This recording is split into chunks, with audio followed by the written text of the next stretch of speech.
Halo Sobat Nime, kita push terus di channel baru. Waduh, channel lama tetap update kok, santuy. Yang di sini kita bahasnya panjang-panjang nih, sejam-sejam. Ini nyampe sejam nggak ya? Kira-kira ya gitulah.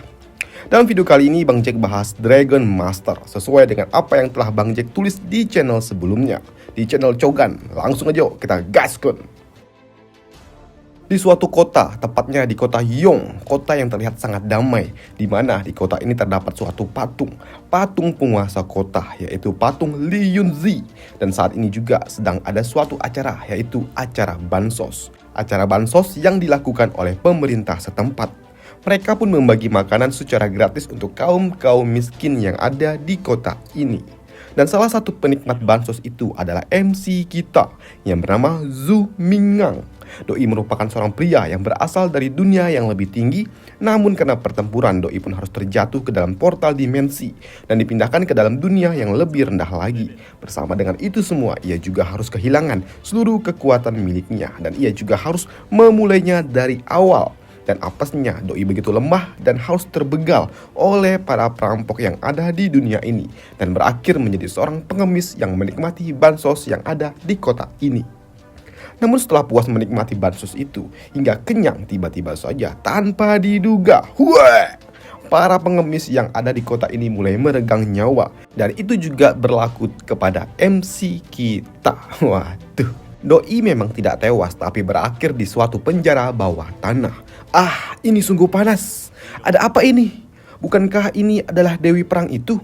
Sang penguasa kota yang sangat cantik dan juga kuat? Tuhan, kau sungguh tidak memperlakukanku dengan buruk. Kau benar-benar memberikanku mimpi musim semi yang sangat harum sebelum aku benar-benar mati.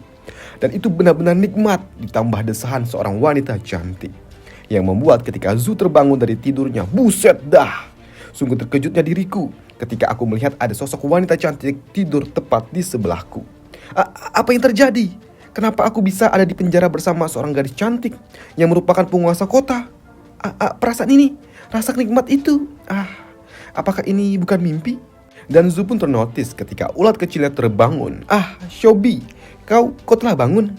Ya, Xiaobi adalah nama dari ulat kecil ini. Namun hal mengejutkan pun kembali terjadi ketika gadis cantik itu pun terbangun dari tidurnya, yang membuat Zhu pun berujar, "Hei, kau telah bangun? Jadi ini terjadi karena aku baru makan bubur beracun?" Ya. Lagi pula semua telah terjadi, sambut gadis cantik itu. Namun di sela-sela pembicaraan mereka ada seseorang yang berbicara. Kulitmu sungguh indah dan tampaknya pengemis itu telah memuaskanmu juga dengan sangat baik. Tadi malam, apa yang kalian lakukan? Aku juga tidak akan tahu respon apa yang akan diterima oleh publik kalau mereka tahu bahwa kakakku yang sangat mempesona itu telah tidur bersama seorang pengemis. Tapi jangan khawatir kak, aku pastikan aku akan menyebarkan berita ini ke semua orang. Ucap seorang jalang yang ada di luar penjara. Mendengar itu, di sini Zhou pun menyadari sepertinya Dewi Perang ini telah dikudeta dan juga telah dijebak oleh saudaranya sendiri. Namun untuk salam perkenalan mereka, di sini Zhou pun harus ditonjok karena ia terus-terusan menatap tubuh mulus Dewi Perang itu. Kau kan juga telah melihat tubuhku, tapi aku nggak apa-apa kok. Kenapa kau harus memukulku? Ya, jika kau mau mati, aku akan memenuhinya juga, sambut gadis cantik ini. Baiklah, aku tidak akan melihat tubuhmu lagi. Aku hanya ingin pergi keluar dari tempat ini. Dan ternyata saat ini Zhou pun mengeluarkan ulat kecilnya untuk segera memotong besi penjara. Hei, melihat itu, di sini Yunzi pun juga berujar, ulatmu sungguh kecil dan tidak berasa. Hei, apa maksudnya? Apakah ulatku benar-benar kecil? Ujar Zhou dengan sedihnya. Hei, udahlah, cepatlah kau bantu aku keluar dulu dari tempat ini, ujar dari Yunzi. Asal kau tahu, aku telah kau pukuli sampai buta. Aku gak bisa membantumu, aku gak bisa melihat apa-apa. Bocah kampret, ku tonjok juga kau sampai mampus ya. Yang pada akhirnya di sini Zhou pun membantu Yunzi keluar dari dalam penjara dengan menjadi batu tumbuhan. Namun dipijak oleh seorang wanita yang tidak bercelana, membuat Zhou pun begitu senang. Namun begitu ia melihat ke atas, dar! Palanya pun dijadikan tumpuan, buat Yunzi dapat keluar dari dalam penjara. Tapi beruntungnya Yunzi bukanlah tipe orang yang lupa akan balas budi. Doi datang kembali dan juga melemparkan kain goni yang dapat digunakan oleh Zhou untuk menutupi tubuhnya. Dan ia juga mengeluarkan tangannya agar Zhou dapat keluar dari dalam penjara bersama dirinya. Kenapa kau sangat berat, dasar kampret? Melihat Yunzi yang merupakan seorang dewi perang tapi kesulitan menarik dirinya, membuat Zhao pun juga tahu kalau sepertinya racun yang ada di dalam tubuh gadis itu belum sepenuhnya menghilang. Jadi wajar saja jika gadis itu terlihat sangat lemah dan seperti wanita pada umumnya. Tapi di sini Yunzi pun meminta kepada Zhao untuk diam, dan perlahan-lahan Yunzi pun mulai membuka suatu batu yang di bawahnya terdapat sebuah lorong. Lorong yang dapat membawa mereka pergi keluar dari dalam kota ini. Dalam usahanya keluar dari kota, di sini Zhao pun penuh siksaan batin karena selama ia melihat ke depan, doi harus melihat lembah yang lembut dengan sedikit hutan-hutan yang baru tumbuh di musim semi. Waduh. Sedangkan di dalam kota sendiri, tak lama setelahnya tiba-tiba duar, terjadilah suatu kebakaran hebat. Kebakaran yang hebat bukan akibat dari kompor, tapi akibat dari kemunculan Fire Dragon. Membakar seluruh isi kota. Ternyata bukan Fire Dragon biasa, tapi ini adalah Golden Fire Dragon. Melihat naga itu menggila, membuat salah satu tetua yang ada di kota pun panik. Doi tidak menduga kalau konspirasi yang dilakukan oleh gadis ini, gadis yang ada di sebelahnya malah membuat kotanya menjadi hancur kacau balau. Dan tak lama setelahnya, di belakang mereka datanglah seorang pria yang bernama Lu Xiao, yang merupakan Dragon Master atau pemilik dari Golden Fire Dragon itu. Lu Xiao datang membawa sebuah poster seorang wanita cantik. Doi datang ke tempat ini hanya ingin mencari wanita cantik ini. Tuan, gadis itu telah menghabiskan malam dengan seorang pengemis kotor, dan ia sudah menjadi seorang wanita yang paling kotor pula. Sedangkan gadis kecil ini masih murni, bermartabat, dan juga tentunya masih disegel. Jika Anda menyukai gadis kecil ini, maka Anda akan terpuaskan. Mendengarkan kata-kata yang menjijikkan itu, yang ada ia malah dicap. Lancur itu pun langsung dicomot. Hei, bagaimana bisa kau menyamakan sebuah mutiara dengan sebuah pasir yang kotor seperti dirimu? Bahkan kau juga tidak perlu ada di dunia ini, ujar Dragon Master itu. Mendengar itu membuat si lancur itu pun tertawa dan berujar, hahaha, sebelum kau menjadi seorang Dragon Master, kau hanyalah seorang sampah di mata Dewi Perang itu. Bahkan ketika kau telah menjadi seorang Dragon Master, gadis itu tetap saja dingin kepada dirimu. Bahkan ia hanya menganggap dirimu sebagai seorang pelayan. Tapi asal kau tahu, gadis yang membuatmu terobsesi itu telah dijebol oleh seorang pengemis. Bahkan bukan cuma dijebol, tapi dinikmati. Mendengarkan kata-kata yang menusuk jantung, celap, kepalanya pun langsung dicomot dan langsung dilepaskan. Waduh. Mendengar itu dengan sepenuh emosi, di sini si kampret Lu Xiao ini pun berujar, Lu Yunzi, kau hanya bisa menjadi milikku. Dar. Sedangkan di batas luar kota, di sini dari dalam lorong muncullah Yunzi dan juga Zhao. Di sini Yunzi pun juga berujar kalau kebakaran ini disebabkan oleh Dragon Master.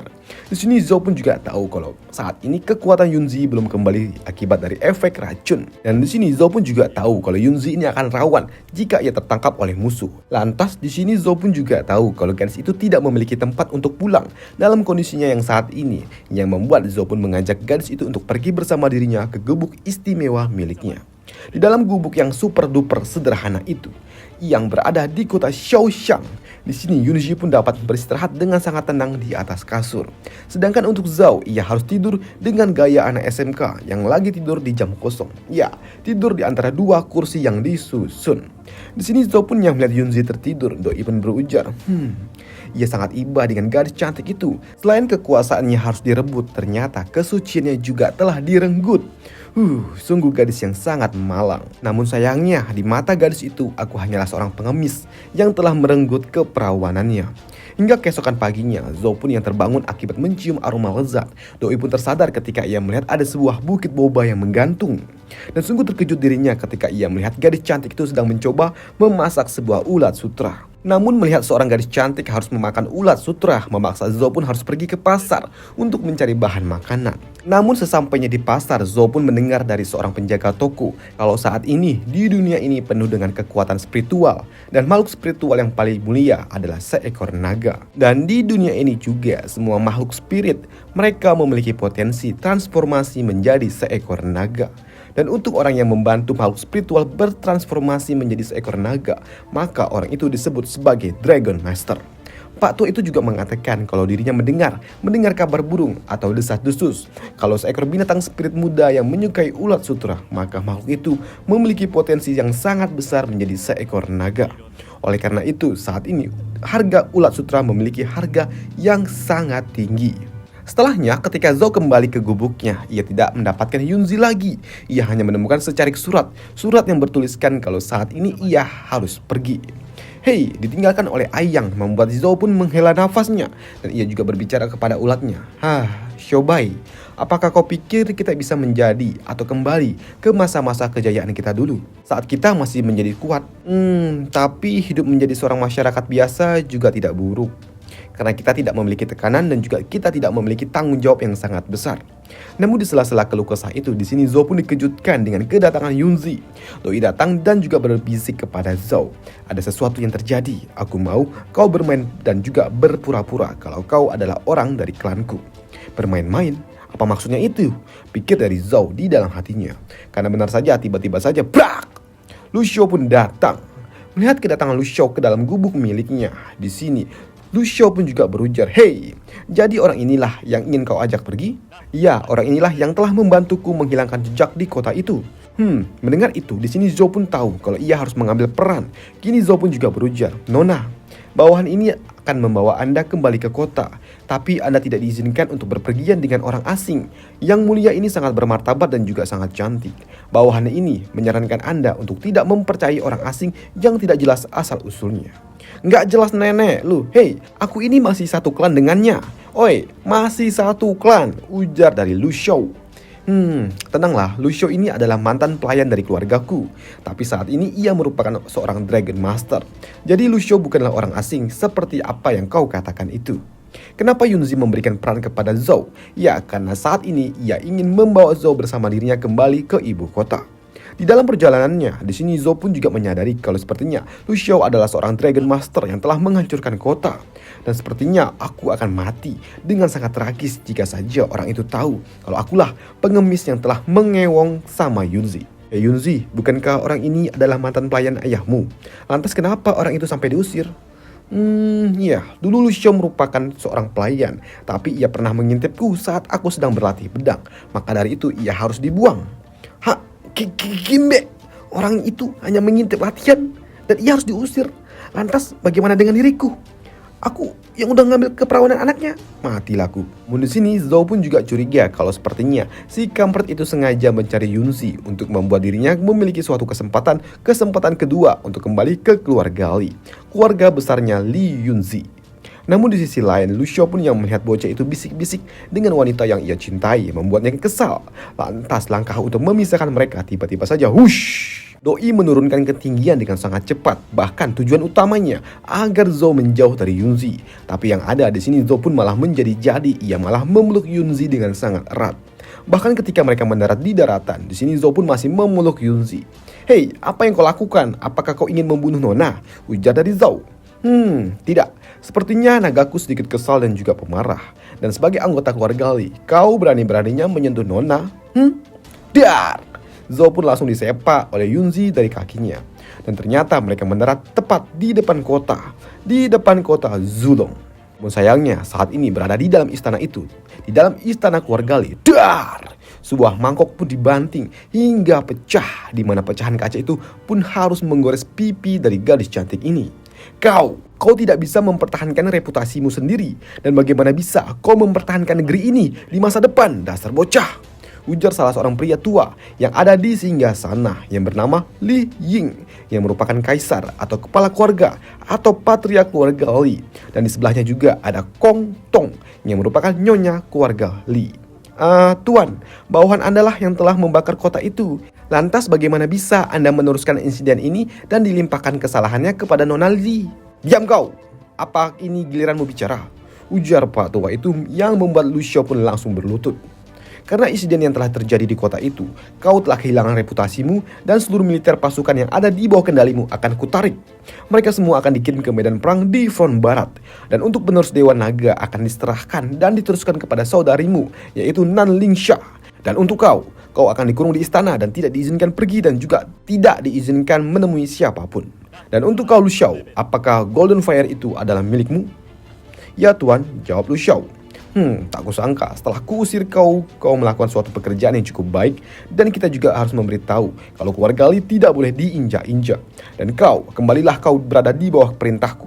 Golden Fire Dragon merupakan naga yang sangat langka yang memiliki potensi yang sangat tidak terbatas. Tapi naga itu membutuhkan sumber daya yang sangat banyak dan bimbingan dari seorang guru yang tepat. Selama kau setia di bawah kendaliku, aku jamin kau akan bersinar di masa depan. Tuan, terima kasih Tuan, terima kasih Tuan, terima kasih Tuan. Sembah sujud Lu Shao.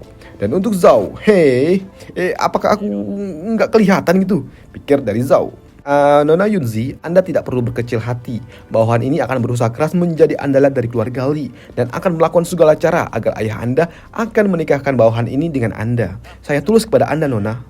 Tapi sayangnya hal itu malah direspon dan tidak dianggap, bahkan ditanggapi dingin oleh si gadis cantik itu. Begitu juga dengan Zhao ketika ia menawarkan sebuah sapu tangan untuk membersihkan luka gores yang ada di pipinya. Doi pun diacuhkan oleh gadis cantik itu yang berlalu begitu saja dengan derai air mata. Namun pada malam harinya di dalam kamar yang ditinggali oleh Zhao, Doi pun sempat berpikir kalau dirinya tidak bisa tinggal di tempat keluarga Li. Ia harus segera keluar dari tempat ini dan juga mulai mencari pekerjaan. Karena ia harus mulai mencari makanan untuk Xiao Bai yang sedang melakukan transformasi. Dan untuk mengintip sejauh apa perkembangan dari Xiao Bai di dalam domain spiritnya, di sini Zhao pun dapat melihat kalau Xiao Bai membentuk suatu atau sebuah kepompong. Dan ketika ia melihat ke dalam kepompong itu, alamak, terlihatlah seekor naga mungil yang sedang melakukan transformasi. Ya, ini adalah ulat sutra putih kecil milik Zhao. Melihat Xiao Bai yang sedang tertidur membuat Zhao pun bersedih karena ia mengingat kalau dirinya bukanlah seorang Dragon Master sejati yang harus membuat Xiao Bai kembali ke dalam bentuk ulatnya. Padahal sebelumnya Xiao Bai merupakan seekor True Dragon. Namun di sini, Zhao pun juga berjanji kalau kali ini dirinya akan menjadi seorang Dragon Master sejati dan ia juga berharap kalau dirinya tidak akan menjadi aib bagi Yunzi. Namun di sela-sela memikirkan rencana apa yang akan ia lakukan esok hari, tiba-tiba saja pintu kamarnya ada yang mengetuk. Dan ternyata orang yang mengetuk itu adalah seorang pelayan. Seorang pelayan yang datang membawakan sebuah surat. Surat yang dititipkan oleh Yunzi. Dan ternyata surat itu berisikan kalau Zhao akan segera mengikuti sekolah Dragon Master. Dan keesokan harinya di pagi hari di kota Lingchuan, tempat Akademi Dragon Master berada, saat ini Zhao pun akan pergi berjalan menuju Akademi Dragon Master. Di dalam perjalanannya, di sini Zhao pun bertemu dengan seorang gadis cantik, gadis penjual persik yang bernama Fang Nian. Melihat penampilan Zhao yang ala kadarnya ini dan pengakuan kalau Doi akan menjadi salah satu murid dari Akademi Dragon, membuat gadis imut ini pun tertawa. Doi pun tidak percaya kalau Zhao akan mendaftar dan menjadi salah satu murid dari Akademi yang terkenal itu, yang membuat Zhao pun cukup kesal dan mengajak bertaruh. Hei, jika aku menang, maka dirinya akan meminta sebakul buah persik, dan jika ia kalah, maka dirinya akan membeli seluruh jualan yang dijual oleh gadis itu, termasuk tubuhnya, jika tubuhnya dijual juga. Waduh, mau dong. Aku tidak percaya kau memiliki uang untuk dapat membeli itu semua.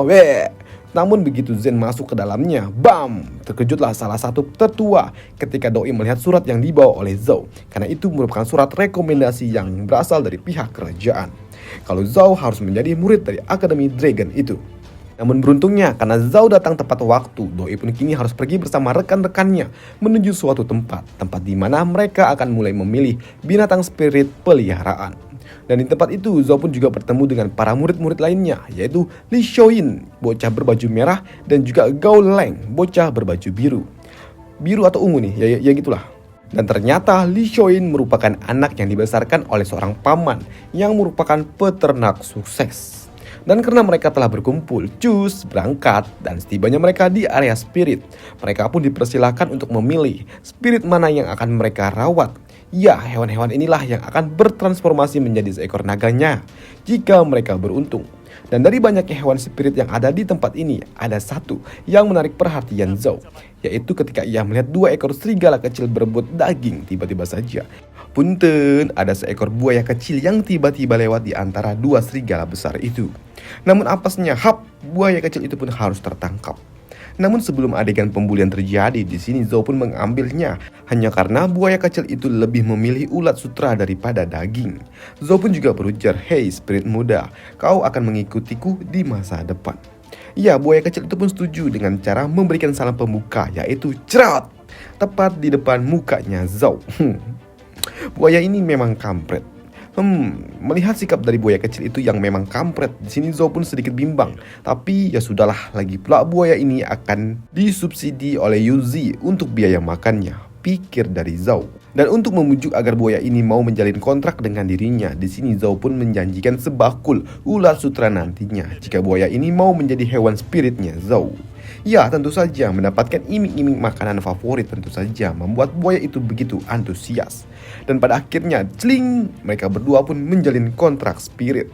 Dan pada sore harinya, setibanya di kediaman, Zhao pun membuat sebuah kolam untuk dapat digunakan oleh hewan spiritnya itu bermain-main. Dan itu sungguh luar biasa, terlihatlah buaya ini sangat senang. Dan keesokan harinya di pagi-pagi buta, Zhao pun dikejutkan. Aduh, Kimbe kepalanya diinjek oleh buaya kecil hitam. Terlihat juga di pagi-pagi buta itu buaya ini sangat antusias dalam menyambut hari, karena artinya hari baru, makanan baru. Dan siang harinya Zhao pun yang berjalan bersama buaya hitam itu menuju sungai. Doi bertemu atau berpapasan dengan beberapa warga tempatan, di mana ternyata saat ini rumor tentang Valkyrie atau Dewi Perang telah beredar luas. Dan setibanya di sungai, tepatnya di air terjun, Zhao pun melatih buaya kecil itu berlatih stamina dengan cara berenang melawan arus derasnya air terjun. Namun sayangnya karena arus yang begitu kuat serta buaya itu terlalu kecil, Doi malah sempat terhanyut yang menunjukkan tanda-tanda akan terjatuh.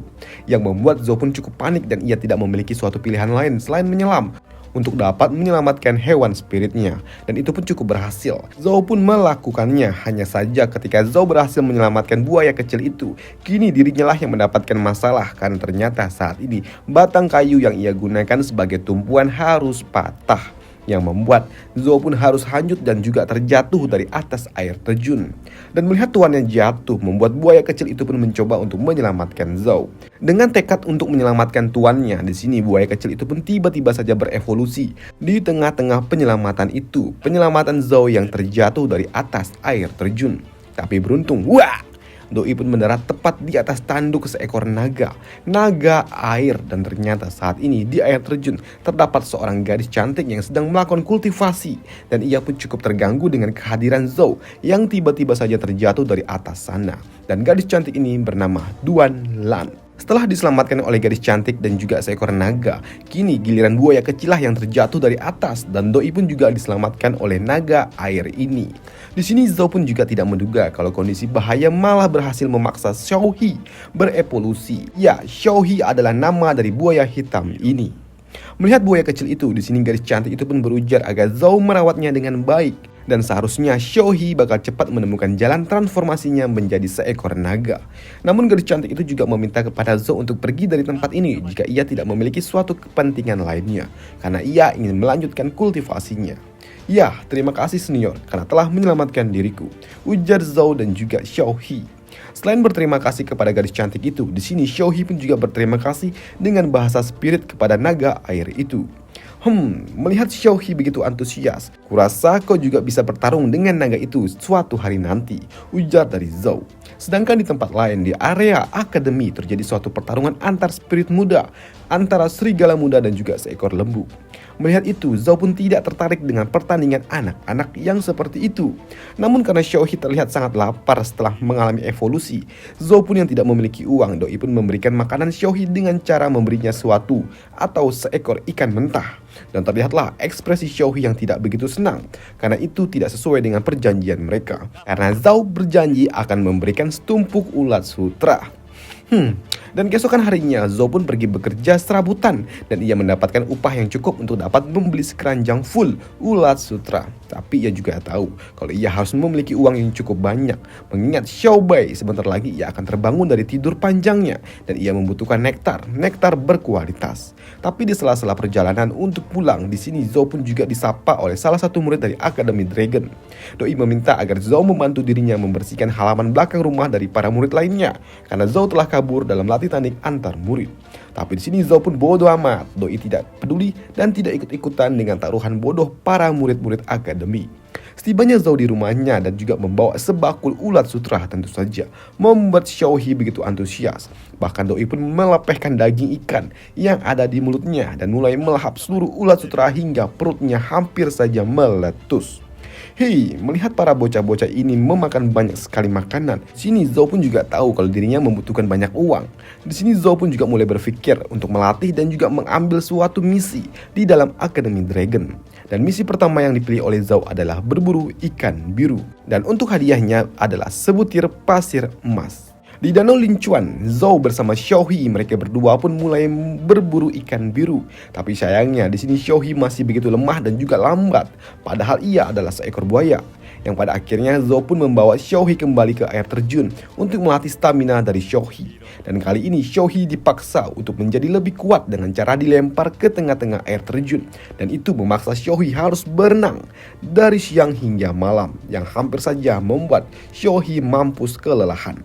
Tapi dengan iming-iming imbalan segentong ulat sutra membuat Xiaohi pun dapat bersemangat kembali. Hingga 1 minggu kemudian, Xiaohi yang telah kembali melakukan evolusi dan tubuhnya pun semakin besar dan juga terlihat cukup kokoh. Dan kali ini mereka pun mulai berburu dan menjalankan misi menangkap ikan biru itu. Dan itu pun sukses besar yang membuat Zhao pun mendapatkan sebuah imbalan, sebutir pasir emas.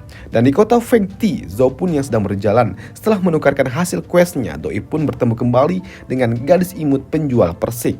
Melihat kemunculan gadis itu, di sini Zhao pun tahu kalau inilah saatnya ia menagih janji pertaruhan mereka. Kalau gadis persik itu akan memberikan segentong buah persik jika Zhao lulus dalam ujian menjadi murid Akademi Dragon. Yang membuat gadis persik itu pun tahu dan ia tidak memiliki pilihan lain selain memberikan Zhao segentong buah persik segar. Tapi alih-alih mendapatkan buah persik, di sini Zhao pun lebih tertarik membeli segentong ulat sutra dan juga nektar. Dan siapa yang menduga kalau ternyata gadis persik ini adalah anak juragan pedagang yang ada di kota yang menjual segalanya. Namun di sela-sela negosiasi itu, Zhao pun dikejutkan dengan kemunculan seseorang, dan orang itu adalah Dewi Perang Yunzi. Melihat ada Yunzi di depan matanya, di sini Zhao pun sangat percaya diri dan menyapanya. "Hei, kenapa kau datang ke tempat ini? Apakah kau datang mengunjungiku secara khusus?" Hei, mendengar itu, di sini gadis cantik itu pun berujar, "Hei, siapa kau? Apakah kita saling kenal?" "Kakak Nan, abaikan aja bocah itu. Lebih baik kau makan buah persik ini, yang kujual ini." Dan tentu saja hal itu membuat Zhao menjadi bingung. Setelah gadis itu pergi, di sini Zhao pun heran dan bertanya, "Hei, siapa yang kau panggil itu? Siapa gadis itu?" "Hei, bocah bau, apakah kau benar-benar murid dari Akademi Dragon? Bagaimana bisa kau tidak tahu gadis itu yang bernama Nan Lingsha, yang merupakan gadis tercantik di Akademi Dragon?" "Hei, Nan Lingsha, apakah aku benar-benar salah orang? Tapi wajah mereka dan juga penampilannya, kenapa mirip?" Sedangkan saat ini di istana Korgali, saat ini Lu Xiao pun mendapatkan suatu misi yang dibawakan oleh seorang ratu atau MILF. Misi untuk meredam kerusuhan yang ada di benteng Dongshu yang saat ini sedang berperang melawan orang-orang barbar yang ingin menguasai kota yang ada di dekat benteng itu. MILF ini juga mengatakan kalau misi ini berhasil, seharusnya Lu Xiao akan mendapatkan reputasi yang sangat luar biasa di keluarga Li. Tapi di sini ada satu hal yang menarik perhatian Lu Xiao tentang Zhou Minglang yang merupakan pelayan pribadi dari Lin Yunzi. Apakah orang itu benar-benar anggota keluarga Li? Tidak ada anggota keluarga Li yang bernama itu. Sembari menerima misi itu, di sini Lu Xiao pun juga menyadari kalau ada sesuatu kejanggalan. Jika Zhao bukan anggota keluarga Li, kenapa Yunzi berusaha untuk melindungi bocah itu? Sedangkan untuk Zhao, di dalam rumahnya, Doi pun merasakan ada suatu perkembangan yang dialami oleh Xiao Bai. Dan benar saja, kini dari dalam kepompong emas miliknya, tiba-tiba saja, celing, dar, keluarlah seekor naga cilik nan cantik, yaitu Xiao Bai. Melihat Xiao Bai melakukan transformasi dari seekor ulat menjadi seekor naga putih yang sangat cantik, membuat Zhao pun begitu bahagia. Karena saat ini penampilan Xiao Bai berbeda dengan penampilan naga yang sebelumnya. Maksudnya penampilan Xiao Bai saat dalam bentuk naga di kehidupan mereka yang sebelumnya, sebelum mereka pindah dimensi. Di sini Zhao pun juga memberikan Xiao Bai berupa nektar yang menjadi makanan utama dari naga cilik itu. Zhao pun juga memperkenalkan Xiao Bai dengan Xiaohi yang merupakan rekan barunya ini. Bahkan di sini Xiaohi pun dengan percaya dirinya khas seekor buaya. Doi berujar, "Halo cantik, yang cantik jelita." Mendengar kata-kata dari seekor buaya darat, celing, dia Xiao Bai membekukan Xiaohi. Tolong, aku bukan mau menggodamu," ujar Xiao Bai dalam kondisi membeku.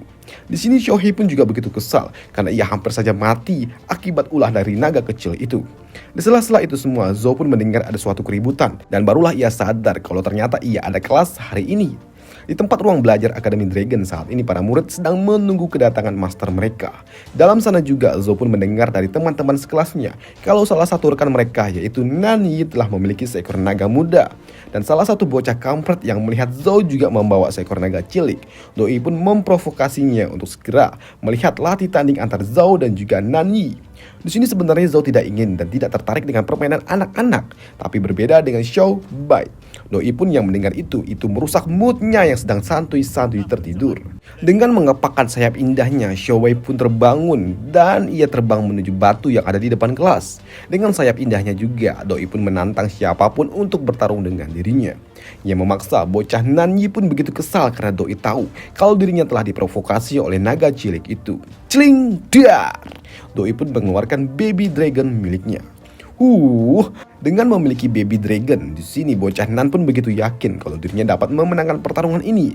Ditambah Doi pun begitu antusias ketika ia mendapatkan support dari para ciwi-ciwi yang ada di kelas ini. Tanpa menahan rasa sedikit pun, bocah Nan itu pun berujar, "Green Dragon, segera bunuh naga kecil itu." Dar, benar saja, kini Green Dragon itu pun melepaskan napas naganya. Tapi sayangnya serangan sederhana seperti itu tidak dapat menyentuh Xiao Bai. Bahkan serangan itu dapat dihindarinya dengan sangat mudah. Bahkan kini Xiao Bai pun terbang ke udara mengambil jarak dan menyiapkan sesuatu serangan. Dar, Xiao Bai pun menembakkan sihir pusaran es ke arah Green Dragon itu. Dar, mengenai tepat di tubuh Green Dragon itu yang membuat naga itu pun harus terempas. Dan bam, ia menghantam tembok kelas. Dengan indahnya, Xiao Bai pun dapat menaklukkan Green Dragon dengan sangat mudah. Dan itu benar-benar sungguh mengejutkan para murid yang menyaksikan pertarungan kecil antar naga itu. Dan di sini Xiao Bai pun memang sungguh-sungguh sangat indah ketika ia mendarat tepat di pundaknya Zhou, yang membuat Zhou pun kini dihampiri oleh para wanita-wanita dan menjadi incaran mereka. Bahkan di antara mereka pun ada yang bertanya, apakah Zhou telah memiliki seorang wanita? Dan jika tidak, gadis montok ini siap untuk melayanimu. Namun di sisi lain, bocah Nan pun sungguh kesal. Tapi ketika ia ingin menarik Green Dragon miliknya ke dalam domain spirit, Doi pun dikejutkan karena ternyata tiba-tiba, Green Dragon itu mengalami evolusi.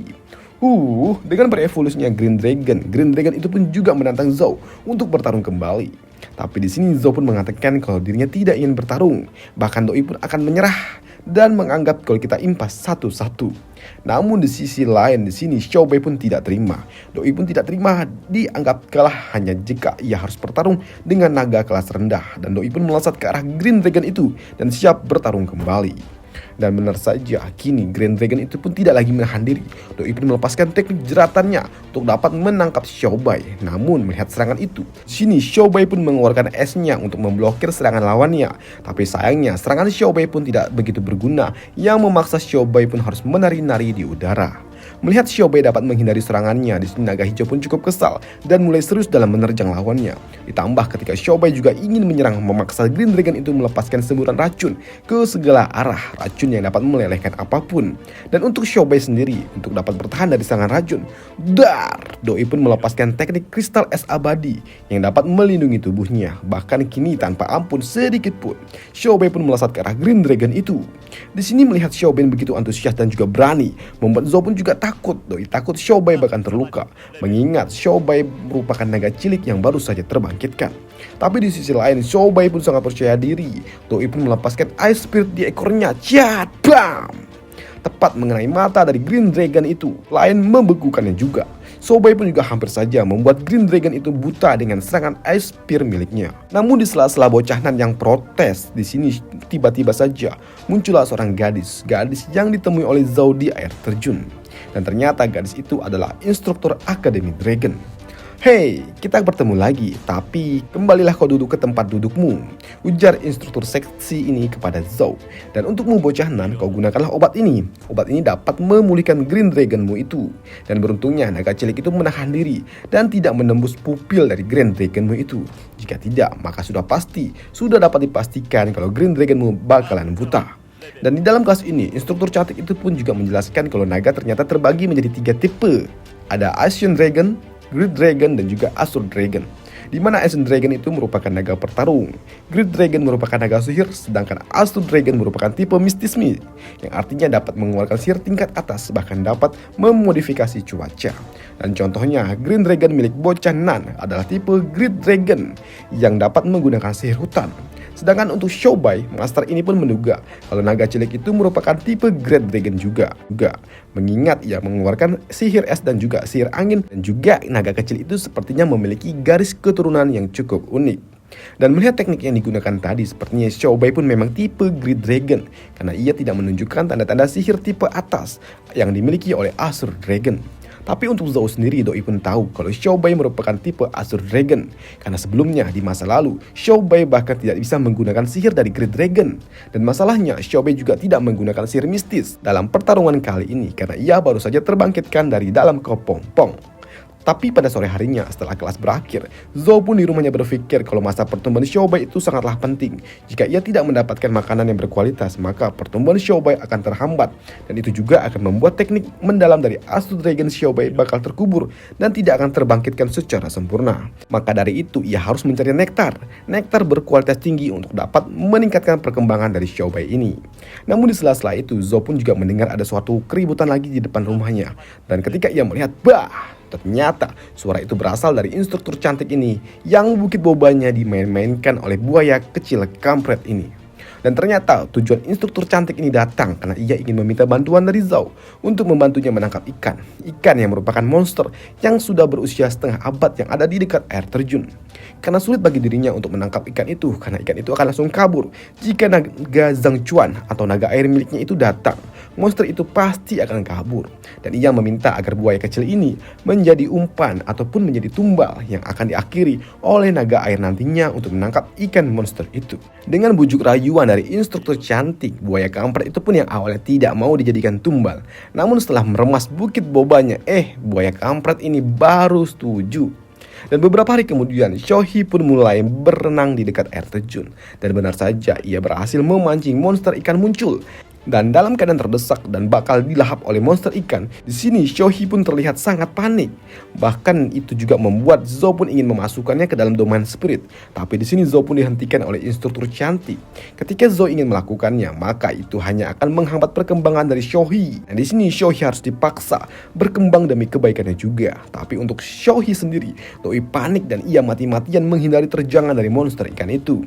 Dalam keadaan terdesak, ternyata hal itu memaksa Xiaohi melakukan evolusi. Dan dengan sangat cepat ia dapat melakukan serangan kejutan yang dapat membuat monster ikan itu cukup terkejut. Dan benar saja langsung diakhiri oleh naga air milik instruktur Yang Hap.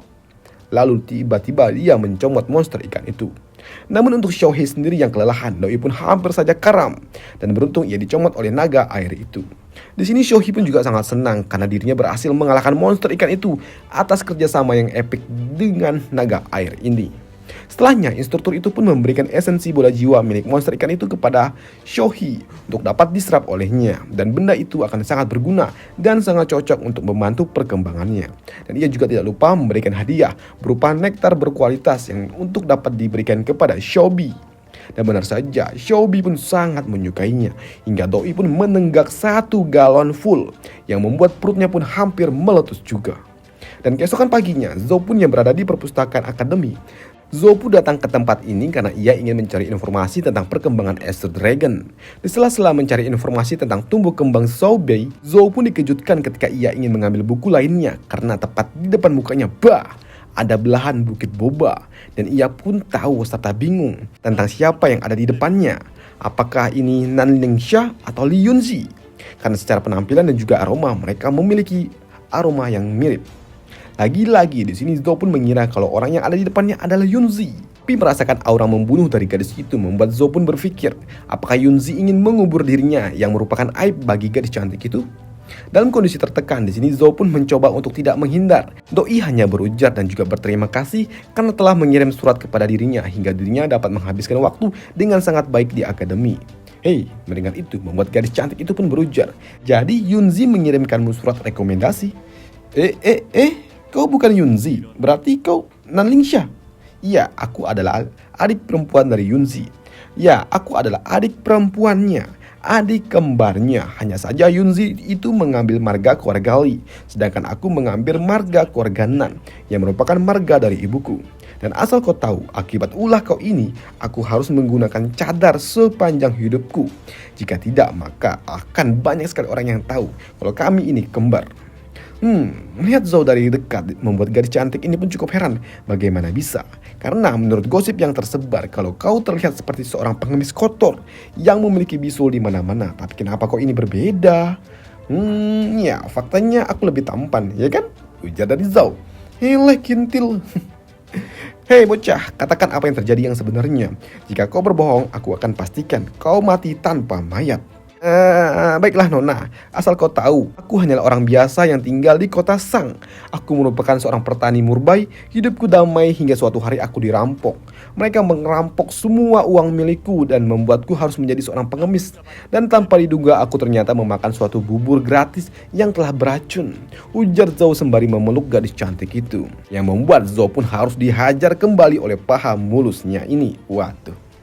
Di sini gadis cantik itu pun juga berujar kalau Zhou ini memang kampret, bisa-bisanya mengambil kesempatan. Tapi Doi juga berujar kalau sepertinya saudaranya itu memiliki suatu pertaruhan yang cukup besar, karena nasibnya tidak dapat ditolong lagi. Paling tidak ya, kau bisa menjadi seorang Dragon Master ya, walaupun kelas menengah lah. Dan setidaknya itu lebih baik daripada rumor kalau dirinya telah dinodai oleh seorang pengemis. Paling tidak ya, lumayan lah. Dan kau sungguh beruntung, ujar gadis itu sembari meninggalkan Zhou. Setelah gadis itu pergi, di sini Xiaobai pun yang mendengar pembicaraan Zhou. Doi pun berujar kalau Zhou jangan pernah lupa kalau sebelumnya Zhou merupakan Dragon Master yang sangat kuat yang pernah ada.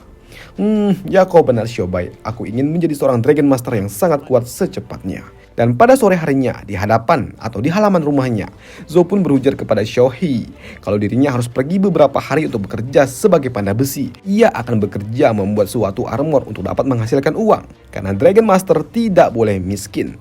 Di sini Zhou juga mengatakan kalau dirinya merindukan keluarga Zhu yang terkenal dengan casting armor dragonnya. Zhu itu marganya karena nama lengkapnya kan Zhou Mingang. Kalau dipanggil Mingang nggak enak gitu dengarnya kan. Makanya Bang Jik panggilnya Zhou aja. Ya gitulah ya. Keesokan harinya, Zhou pun yang keluar dari tempat panda besi. Doi pun terlihat seperti zombie karena ia sungguh kelelahan akibat sudah lama sekali ia tidak membuat sebuah armor. Tapi itu sesuai dengan hasil karyanya. Dan ia juga berharap baju perang yang ia buat ini dapat dijual kepada seorang bangsawan dengan harga yang cukup tinggi. Dan ia juga cukup yakin jika ia terus berlatih membuat armor, mungkin saja hari di mana ia dapat membuat armor untuk naga akan semakin dekat. Tapi ia juga tahu kalau dirinya harus pergi karena ia memiliki kelas hari ini. Tapi begitu ia keluar rumah, ia mendapatkan Xiaohe telah tumbuh sangat besar. Padahal baru setengah bulan berlalu sejak ia mendapatkan esensi jiwa dari monster ikan. Di sini Zhou pun juga mengatakan kalau dirinya harus pergi selama beberapa hari. Ia juga meminta kepada Xiaohe untuk pergi bermain-main dekat kolam air terjun, karena di sana Xiaohe bisa mendapatkan ulat sutra dari seorang gadis yang suka bermain-main di tepi kolam itu.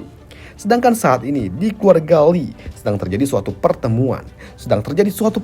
Di mana seorang kaisar akan mengumumkan suatu pengumuman penting. Di tempat ini juga kita diperlihatkan para tuan putri keluarga Li, yaitu Li Muqing dan juga gadis montok berbaju hijau ini yang bernama Li Kongxi. Inilah gadis-gadis dari keluarga Li dan mereka memiliki satu kesamaan yang sama. Iya, bukit bobanya padat merayap semua. Waduh bangke emang, padat-padat.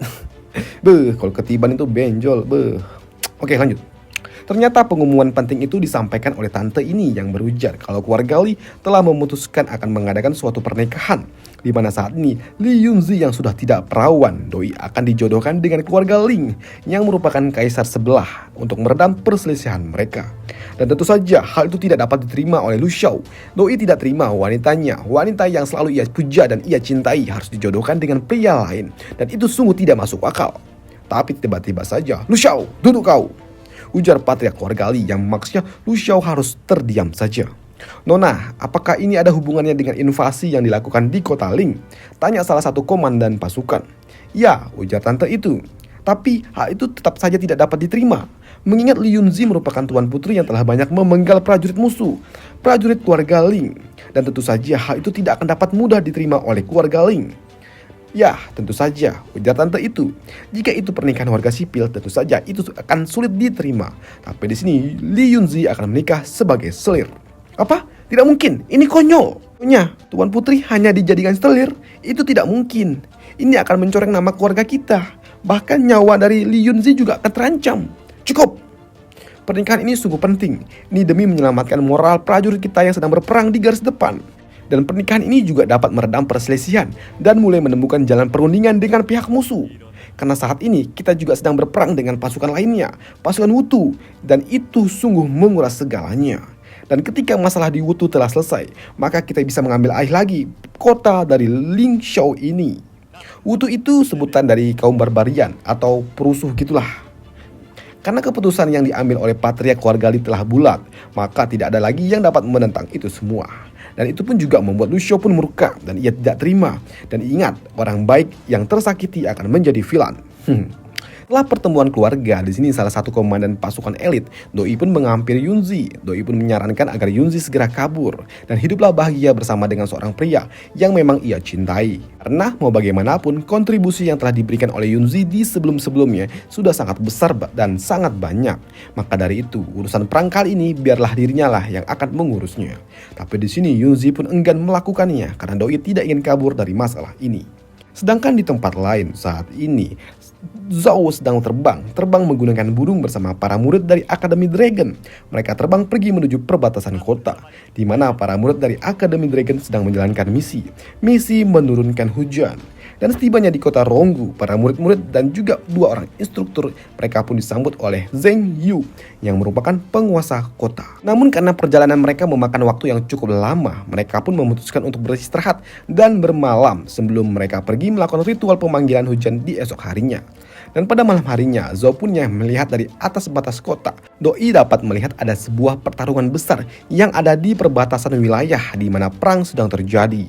Di sini Zhao pun juga tahu kalau Lu Xiao ada di dalam peperangan besar itu. Dan itu akan sangat berbahaya, mengingat kekuatan dari naga milik Lu Xiao. Jika orang itu tahu identitas aslinya yang merupakan pengemis yang telah menikmati tubuh Yunzi, maka sudah tamatlah riwayatnya. Dan ia juga cukup khawatir karena merasa saat ini dirinya belum cukup kuat dapat untuk mengalahkan Lu Xiao untuk saat ini. Namun di sela-sela itu, Zhao pun juga dihampiri oleh instruktur Lan. Instruktur seksi ini mengatakan kalau mereka akan melakukan ritual pemanggilan hujan esok pagi untuk segera melembabkan area di sekitaran kota ini. Karena sudah beberapa bulan, sungai yang mengalir di dekat kota ini tiba-tiba saja mengering. Dan tujuan utamanya Doi menemui Zhao karena ia ingin Zhao melihat dan juga menelusuri aliran sungai yang mengering itu. Siapa tahu terdapat sesuatu yang menyumbat aliran sungai. Dan keesokan paginya, Zhao pun yang tidak mengikuti ritual pemanggilan hujan.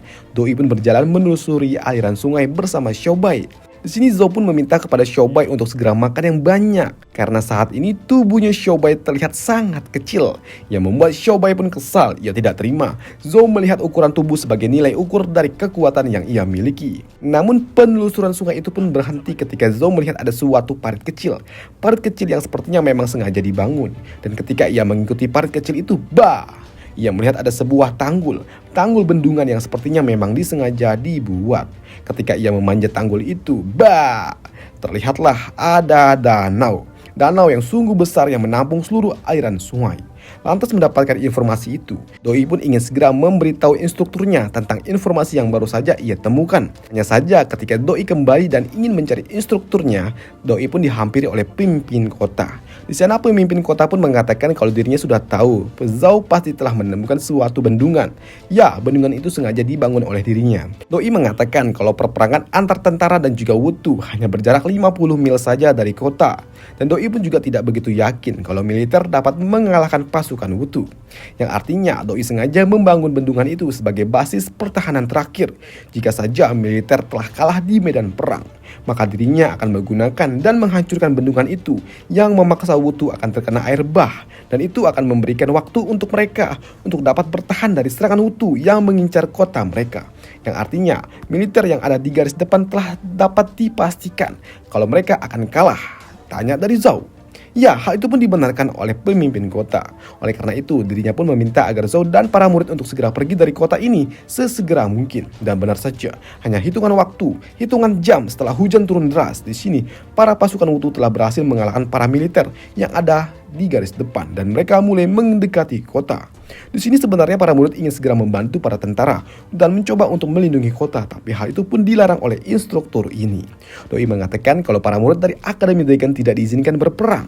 Namun dengan curah hujan yang begitu deras membuat tanggul yang dibangun oleh pemimpin kota tidak dapat lagi menahan debit air hujan yang membuat pecahlah tanggul yang membatasi itu, yang membuat air bah pun mulai menerjang para pasukan Wutu yang ada di depan kota. Namun yang menjadi suatu pertanyaan besar bagi Zhao, saat ini kenapa tidak ada laporan dari garis depan perperangan? Kenapa saat ini tidak ada informasi tentang apa yang terjadi di medan perang?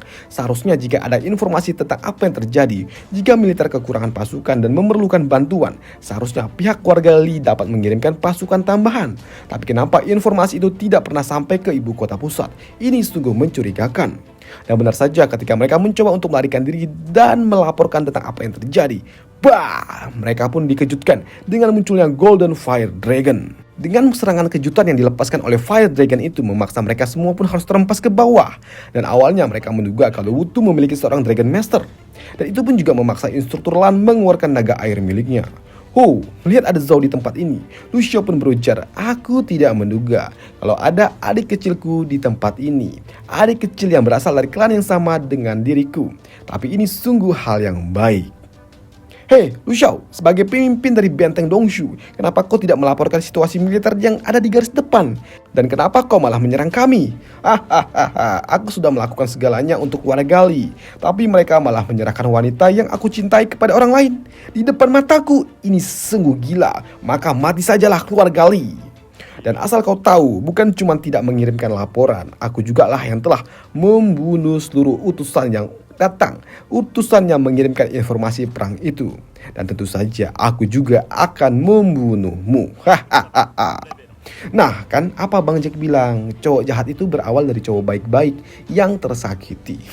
Oke, lanjut. Melihat pengkhianatan Lu Xiao, di sini para instruktur pun mencoba untuk menghentikan Lu Xiao. Tapi di sini dengan kekuatan dari Golden Fire Dragon, Helios yang mencoba untuk melawan Fire Dragon itu hampir saja mokat. Dan beruntung sebelum api itu membakarnya, di sini naga air pun sempat melepaskan semburan es yang melindungi Helios itu dan juga membekukan Fire Dragon itu. Tapi Golden Fire Dragon merupakan naga yang sangat spesial. Doi dapat melelehkan es yang mengikatnya dan langsung menerkam Helios yang ada di hadapannya. Krak! Melihat rekannya diterkam oleh Fire Dragon, di sini naga air pun mencoba untuk menerjang Fire Dragon itu dan mulai melilit tubuh lawannya. Tapi dengan sekali hempasan sayapnya saja, kedua naga lainnya pun terhempas, seolah-olah tidak berarti apapun bagi Golden Fire Dragon ini. Dengan terluka parahnya para naga milik instruktur ternyata juga dapat melukai para Dragon Masternya, karena mereka sejatinya memiliki kontrak spirit. Asal kau tahu saja, naga tingkat rendah sepertimu mau bersaing denganku? Kalian benar-benar tidak tahu diri.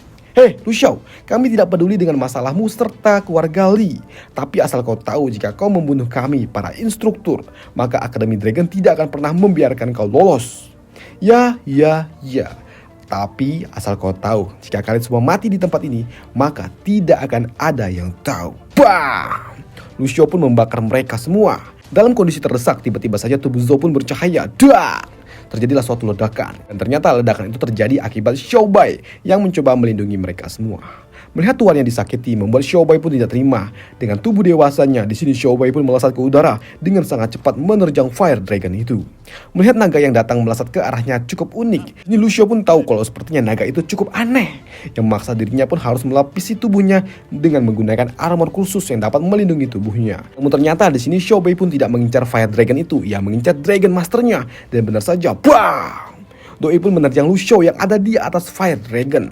Dengan Ice Spear miliknya, serangan itu pun berhasil menghancurkan item pertahanan milik Lu Xiao, yang memaksa Lu Xiao pun harus terhempas dari atas Fire Dragon itu. Dan itu pun sempat membuat matanya Lu Xiao terlihat sepertinya buta.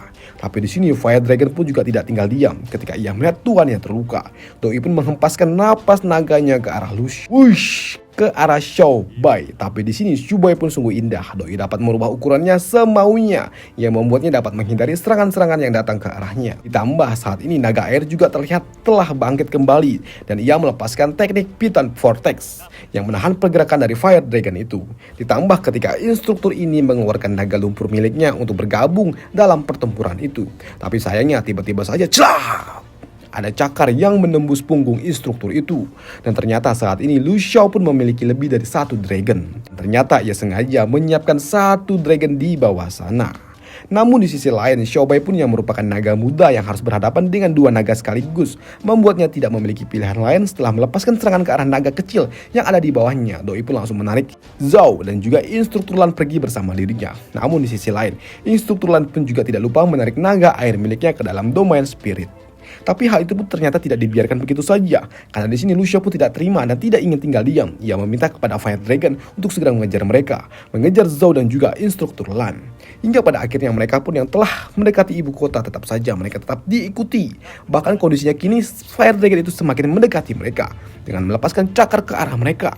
Dan untuk menghalau itu, di sini naga air milik instruktur Lan tiba-tiba memaksa keluar dari dalam domain spirit. Doi pun tahu kalau ini cukup berbahaya untuk tuannya. Lantas naga itu pun berusaha keras untuk dapat melindungi masternya dari sergapan Fire Dragon. Tapi karena naga air itu tidak begitu kuat jika ia berhadapan dengan Golden Fire Dragon, ketika naga air itu terluka, di sini instruktur Lan pun juga harus terluka juga. Wah! Bahkan ia juga harus muntah darah. Dengan adanya naga air yang terus mengganggu pergerakan dari Fire Dragon, di sini Xiaobai pun dapat melesat dengan sangat cepat menjauh menuju ibu kota.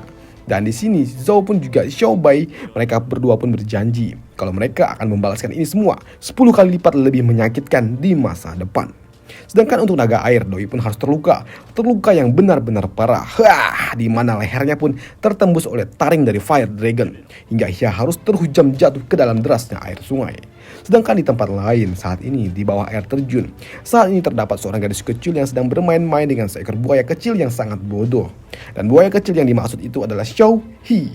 Xiao He pun begitu kesal dengan instruksi yang diberikan oleh gadis itu yang tidak jelas dalam membimbing latihannya ini. Namun di sela-sela perdebatan bodoh mereka, tiba-tiba saja mereka dikejutkan dengan sesuatu yang terjatuh dari atas sana. Karena tiba-tiba saja, muncullah naga air yang terluka sangat parah dari atas. Bang! Big bro, apa yang terjadi? Tanya Xiao He yang melihat kondisi naga air itu cukup terluka parah. Walaupun naga air itu tidak mati, tapi yang menjadi masalah selanjutnya adalah kemunculan para monster yang ada di tempat ini. Para monster yang ingin memakan naga air yang terluka parah itu. Dan di sini Xiao He pun akan beraksi dalam solo squad. Dan selesai alur cerita dari Dragon Master di sini. Dan sampai jumpa di video selanjutnya. Gimana? Apakah ini menarik atau udah ada yang bahas pula? Waduh, nggak tahu juga lah kalau udah ada yang bahas. Ya udahlah, upload aja. Dan sampai jumpa di video selanjutnya. Bye. Kalau ada yang bahas nanti kita cari judul baru lagi lah di kolom komentar terus ya, judul apa yang mau dibahas. Dan sampai jumpa di video selanjutnya. Bye. Besok Martial Pick di... Gak Martial Pick. Udahlah, sampai jumpa. Bye.